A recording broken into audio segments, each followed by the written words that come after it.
E aí, pessoal, tudo bem com vocês? Mais uma vez nós nos encontramos, né, para fazer essa caminhada na disciplina de Geografia, né, e vamos continuar. Vamos continuar com a aula passada, né, sobre a teoria malthusiana, né, dessa dinâmica da população, desse processo, dessa movimentação da população, para a gente entender melhor, tá bom? Então, eu peço a vocês, né, que tenham paciência, porque assim, esse conteúdo ele é muito rico, né? Vocês escutam muito no jornal, principalmente o pessoal da EJA que assiste também essa aula, né? Escuta muito no jornal, e é importante que não só o pessoal da EJA, mas todos nós, certo? Vocês, alunos também do 8º ano, assistam os jornais, né, os noticiários,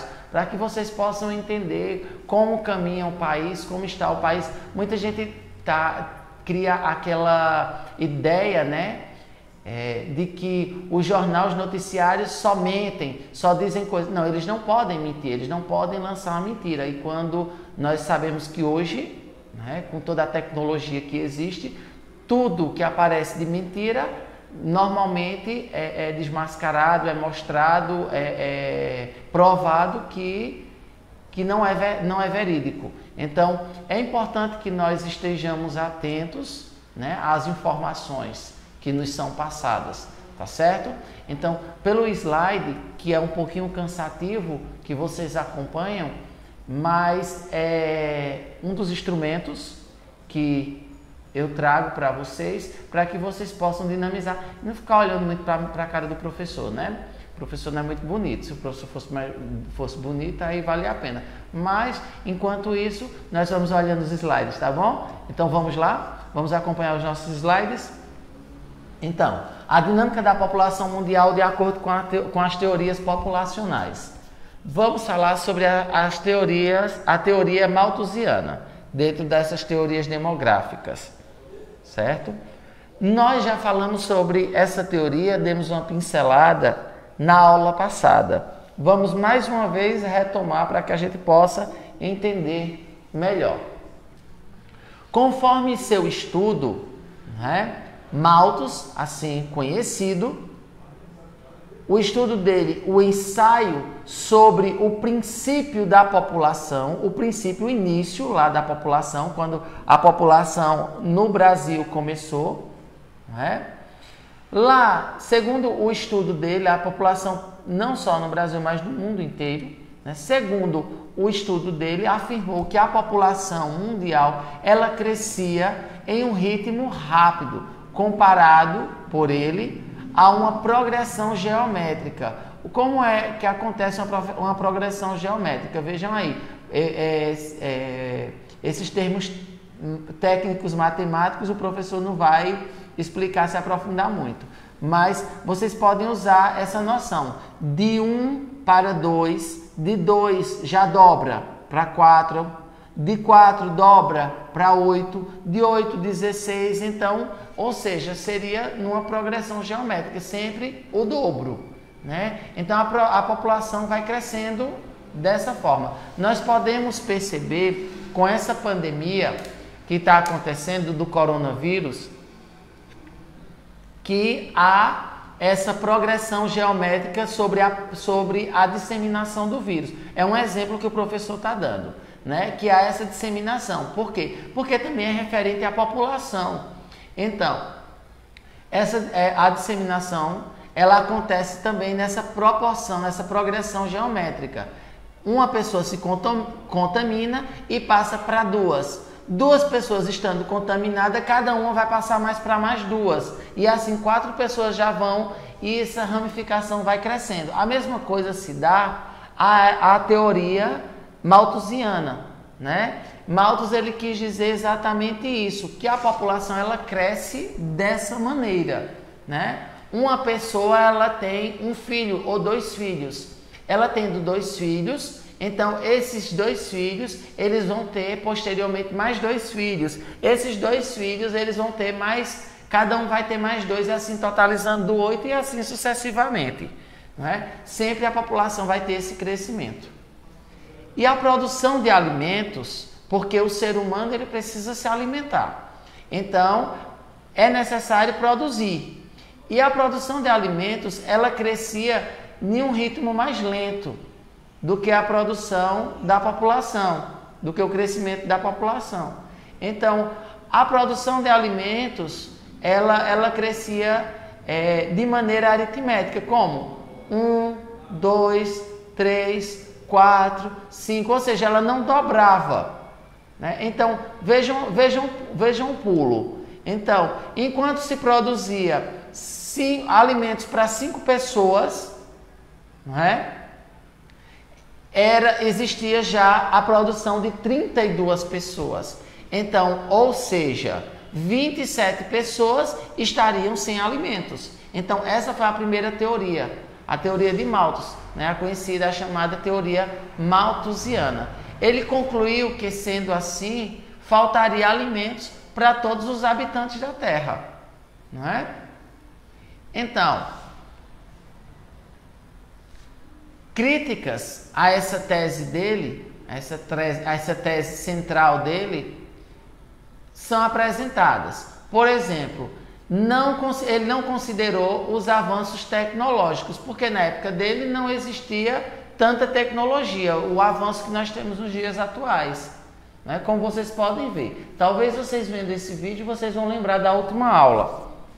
Ele não considerou os avanços tecnológicos, científico-mecânico, aplicados à agricultura e, consequentemente, o aumento da produção de alimentos. Então, também a produção, né? Também a produção, ela cresceu numa progressão geométrica e não aritmética, como ele previa. Ela cresceu também sendo possível saciar, né? E alimentar toda a população. Outra crítica que foi feita a essa tese dele foi que ele não considerou as reservas de alimento dos mares e dos oceanos, porque nós temos uma reserva de alimentos, os mares e oceanos, nós não utilizamos com frequência os mares e oceanos como fonte de alimento, não é? E não levou em conta também outras regiões do planeta com áreas de solos férteis que pode produzir. Ou seja, ele mediu tudo com a mesma medida. Ele tratou o planeta inteiro como se fosse a mesma região, né? Então, essas foram as críticas que foram feitas, né, posteriormente a essa tese, né, essa teoria de Malthus, a teoria malthusiana.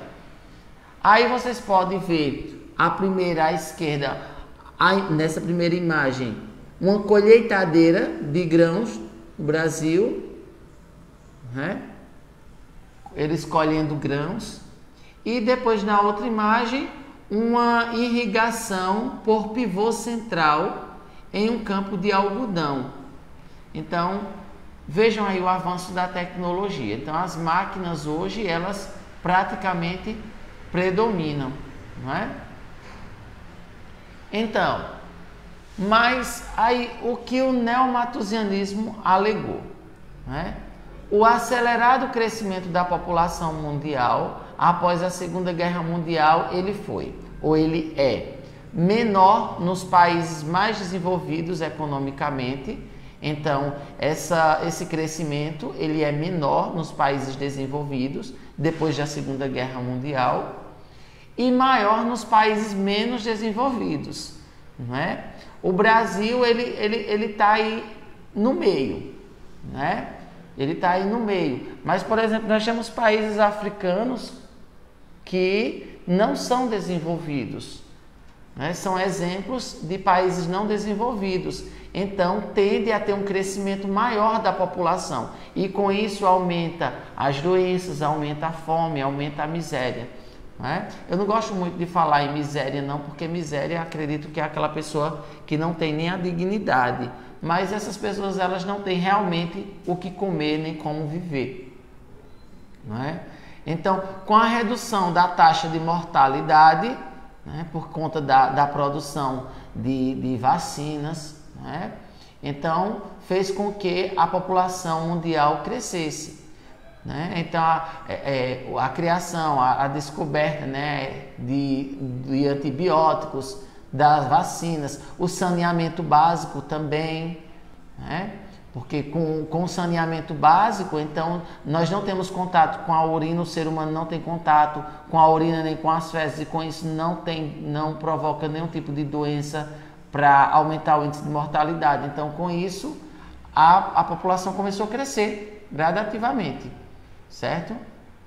E também teve o desenvolvimento da infraestrutura, ou seja, as cidades começaram a crescer, né? Se aglomerar e crescer. E assim a produção de empregos, de trabalho e também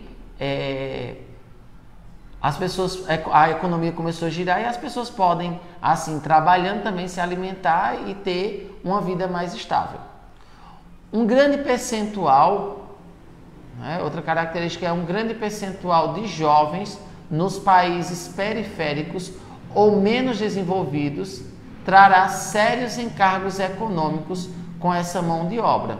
Então vejam só, jovens nos países de periferia ou países que não são desenvolvidos, eles trazem sérios encargos econômicos, ou seja, a criminalidade aumenta, certo?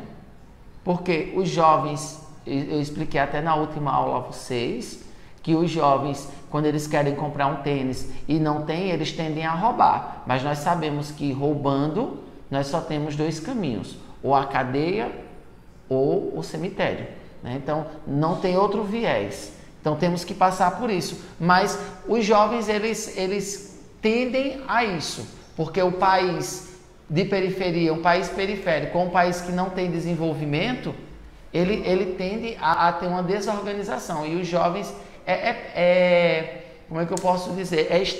É perdida, né? É estragada, se estraga essa mão de obra jovem. Outra característica é a formação nos países periféricos de áreas de grande concentração de miséria, ou bolsões, como é chamado. Gerou situação de risco para o sistema capitalista internacional e favoreceu a expansão do socialismo sobre a influência soviética ou chinesa nas áreas do chamado terceiro mundo. Por quê? Os países socialistas, né? Porque vem todo esse trabalho, né, de apoio, de atenção a essa população.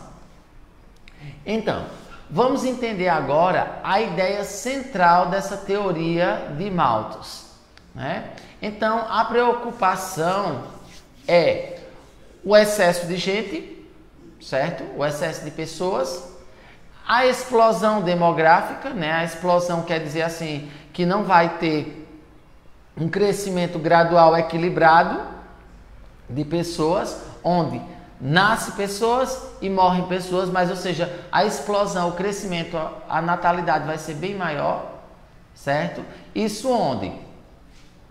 Isso na América Latina, na Ásia e na África. Os encargos econômicos, não é? E países capitalistas, que se preocupam com a miséria dos países periféricos, que poderiam atrair movimentos socialistas, que é a preocupação deles. Os capitalistas, eles se preocupam muito com isso, né? Então, essa era a preocupação. E qual é a solução para tudo isso? Uma solução imposta por eles, pelos neomalthusianos. Seria o quê? Controlar a natalidade, ou seja, controlar o nascimento de novas pessoas. Então, vamos aí procurar meios nas redes sociais, na televisão, de orientar as famílias para não terem tantos filhos assim.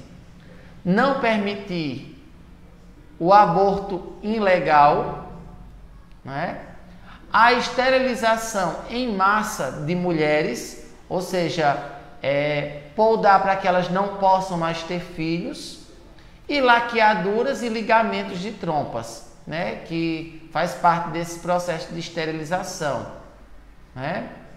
Então, o professor, um pouco antes, ele falou sobre reprimir o aborto ilegal, né? Ou seja, não reprimir os abortos ilegais. Não reprimir, o que está acontecendo? Que qualquer pessoa pode chegar no hospital e não só em caso de estupro, mas chegar e dizer assim, eu não quero ter um filho, porque eu já tenho 3, 4, não quero ter esse, e abortar. Então, essa seria a solução. Mas nós sabemos que temos aí os grupos de pessoas conservadoras que lutam contra isso. E assim, o aborto em alguns países ele é legal, né? Mas existe aí uma série de, como é que eu posso dizer, de situações que precisam sim, ser enquadradas para que esse aborto ele venha a acontecer, certo?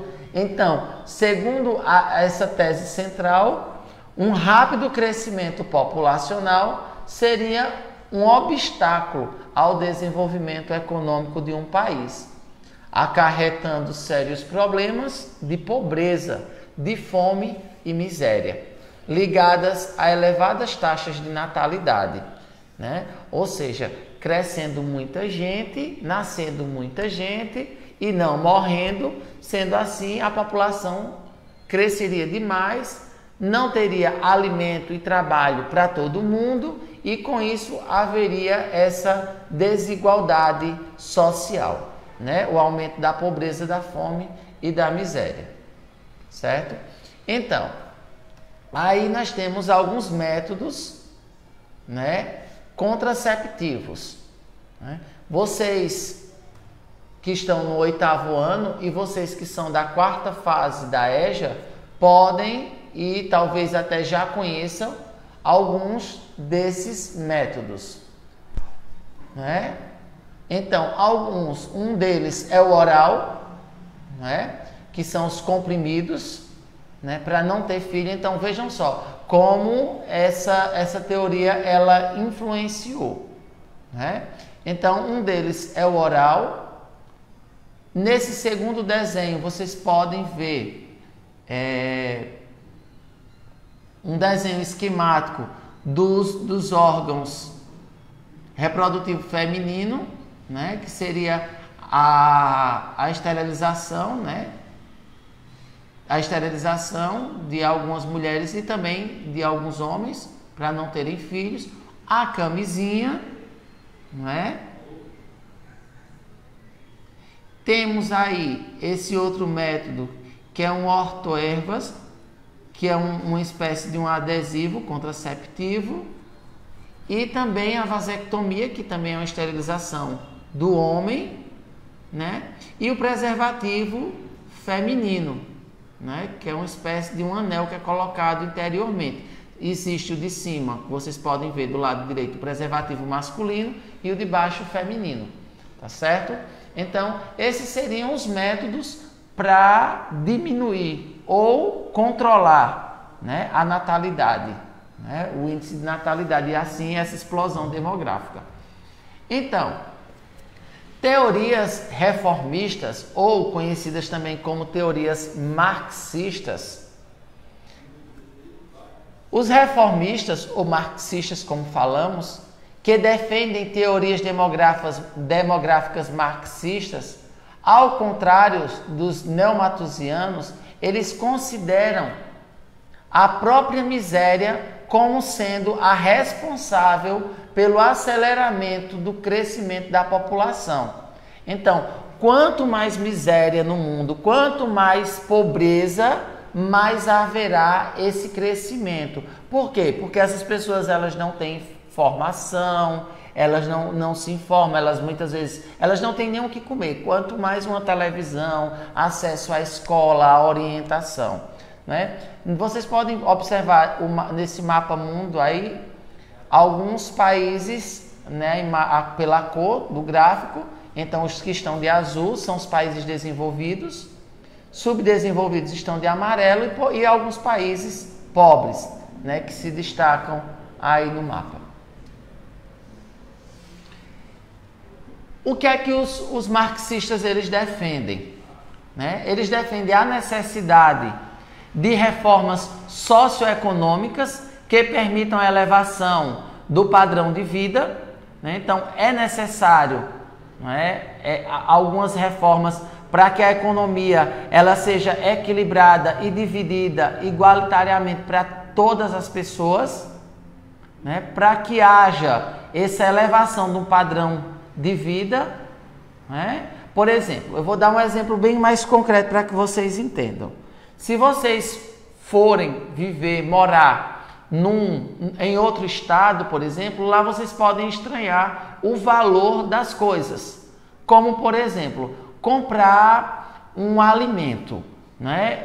Mas, professor, aqui em Belo Jardim eu compro uma coxinha até por R$1, certo? Mas quando eu vou para outros estados, eu chego a comprar uma coxinha por R$10.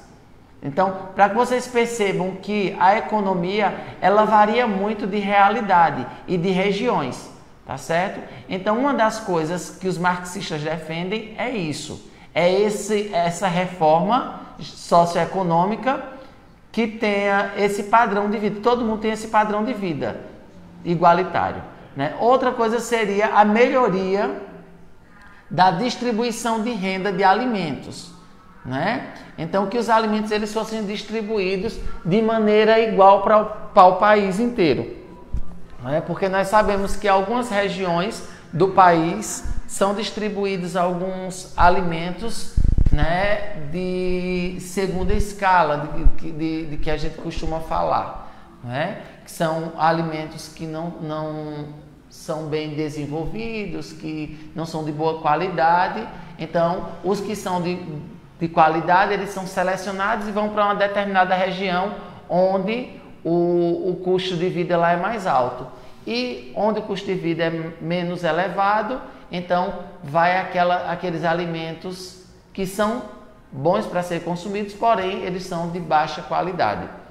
E outra coisa que eles defendem também é o aumento da escolaridade, que resultaria no planejamento familiar e na diminuição da natalidade e do crescimento vegetativo, certo?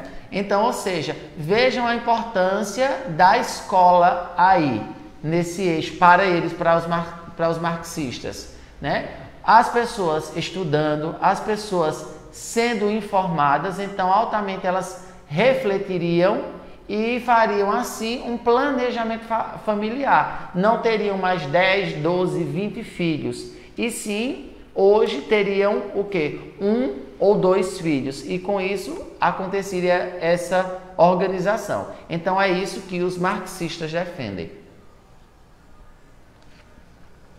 Então, outra teoria, a ecomalthusiana, essa ecomalthusiana, a tese central dessa teoria está relacionada diretamente ao crescimento populacional com a degradação do meio ambiente. Por isso que é chamado de eco, né? Porque vem do ecossistema. Então, ecomalthusiana. Então, eles acham que a população crescendo, então haverá sim uma grande produção de lixo, né? E o ambiente seria afetado, comprometido. De acordo com esses ambientalistas, um rápido crescimento populacional, em especial nos países periféricos, refletiria em uma maior exploração sobre os recursos naturais, principalmente ou não renováveis. Por quê? Porque não seriam reutilizados esses materiais. Outra coisa foi um rápido crescimento da população, principalmente nos países periféricos, que provocará sérios desmatamentos nos ecossistemas equatoriais e tropicais, além de vários tipos de degradação ao meio ambiente. Outra coisa também foi o controle da natalidade, que seria de uma forma de preservar o patrimônio ambiental para gerações futuras. Ou seja, porque se eu devasto tudo, se eu destruo tudo, então vocês podem acompanhar nessa próxima imagem algumas florestas que foram desmatadas, né? E esse empilhamento de madeira. E outra realidade aí é as casas construídas e por trás dela um pequeno serrote, onde ele está com a parte ainda com sua vegetação e outra sem vegetação, já pronta para construção de casas. Então, seguindo essa teoria ecomalthusiana, então eles visam o meio ambiente, né? E a exploração versus a exploração demográfica. Então, o meio ambiente, a preservação do ecossistema, o desenvolvimento sustentável, as reservas extrativas ou extrativistas e a ocupação racional, ou seja, organizar e demarcar bem quais os espaços que vão serem naturais e quais os espaços que vão ser ocupados pela população. Outra coisa seria o desmatamento, né? Essa explosão demográfica ela vai causar o desmatamento, a poluição, o desperdício de água, a caça e pesca predatória, a comercialização e extinção de espécies da flora e da fauna. Nós sabemos que em média daqui a 80 anos os ursos polares eles estarão extintos, totalmente extintos. E isso não tem como reverter, tem como protelar mais alguns anos. Mas um exemplo são os ursos polares, por conta do descongelamento das calotas polares, e eles não conseguem mais ter estrutura para se alimentar. Então, com isso, acontece a extinção de algumas espécies. Nos países periféricos, as carências sociais são tão grandes que as preocupações ecológicas estão quase restritas às camadas social média. Por quê? Por conta exatamente disso, desse desequilíbrio, né? Então causa todo esse processo de carência, né, da população periférica. Então os países centrais do capitalismo usam as questões ecológicas para conseguir concessões políticas e comerciais dos países periféricos. Exatamente para isso, porque os países mais desenvolvidos, eles não têm nenhum espaço mais ambiental, né, ecologicamente falando. E eles precisam de espaço para estimulam e incitam as pessoas para desmatar, para construir, sem se preocupar com os danos futuros. Aí vocês podem ver nesse próximo slide uma estrutura etária, né? E sexual mundial, a nível mundial. A estrutura etária e sexual é uma representação gráfica quantitativa que expressa o número de habitantes de uma determinada região, de uma cidade, de um município, estado, país ou do mundo, né? Essa estrutura aí, ela identifica a taxa de natalidade e de mortalidade, além da expectativa ou esperança de vida, tá certo? Então, vocês podem ver a idade de 0 a 100 anos, que seria o auge, né? Então, de um lado, do homem, e do outro, do lado direito de vocês, do vídeo, a mulher. Então, essa é a base. Então, essa seria a visão dessa estrutura etária. Sexual, porque se vocês observarem, essa linha que corta no meio, ela está mais para a esquerda do que para a direita. Supõe-se que existe mais, a população ela é mais feminina do que masculina. Ela também expressa a fase de transição demográfica, ou não, em que se encontra uma determinada população. A estrutura etária e sexual revela também certos eventos sofridos por uma determinada população que pode modificar o seu perfil demográfico. Guerras ou grandes conflitos, epidemias, como nós estamos vivendo agora, e crises econômicas. Então, isso tudo pode ser alterado, pode ser sofrido, não é? Então, aí nós temos aí outro gráfico, não é? Onde vai nos mostrar exatamente isso. Tanto o de homens como o de mulheres. Homens, vocês vão encontrar o que são verde, e mulheres. Então, no estágio 1, a expansível. No estágio 2 também. Né? No estágio 1, tem uma elevada taxa de natalidade, quebrada rapidamente em cada grupo, igualmente, né? De idade, devido à alta taxa de mortalidade.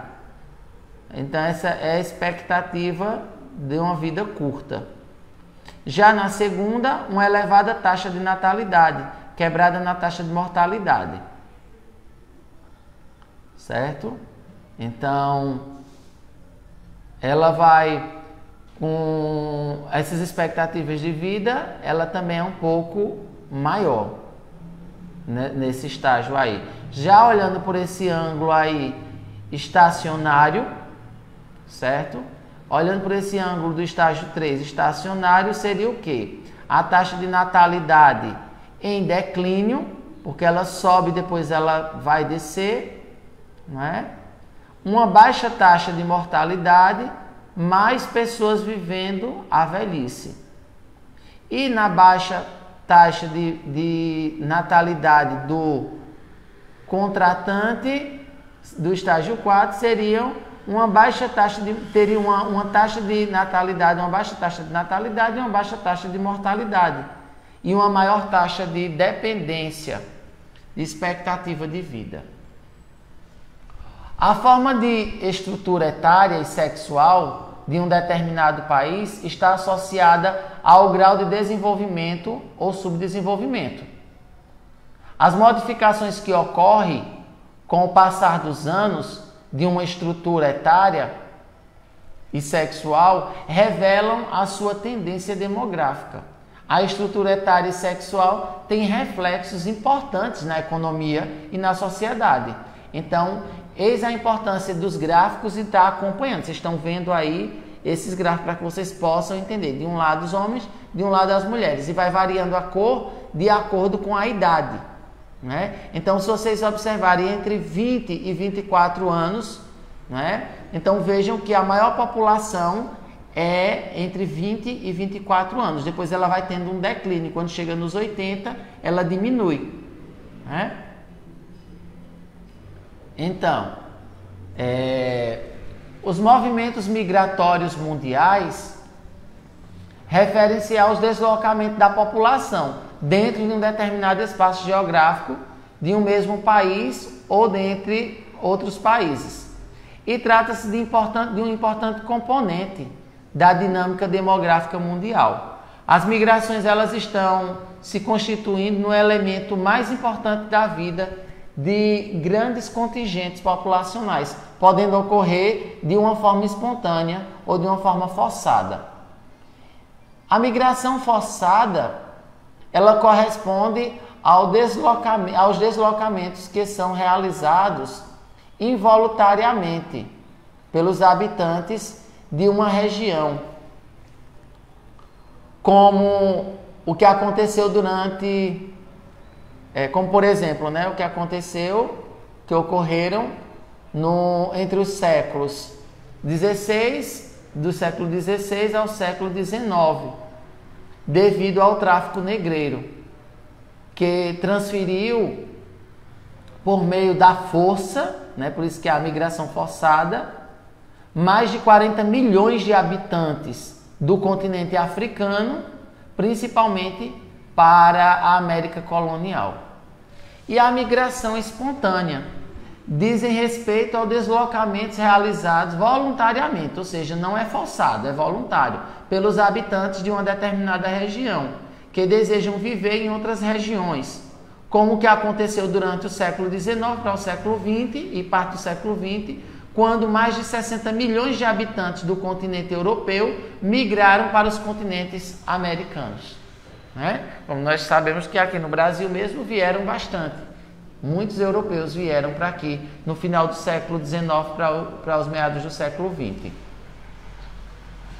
Então, as migrações estão relacionadas diretamente a vários fatores causados por causas ou origem, como por exemplo, a política é um desses fatores, outro fator é o fator religioso, os fenômenos naturais, né, por conta de alguns maremotos, terremotos, né, tsunamis, então muita gente migra, vão para outros lugares.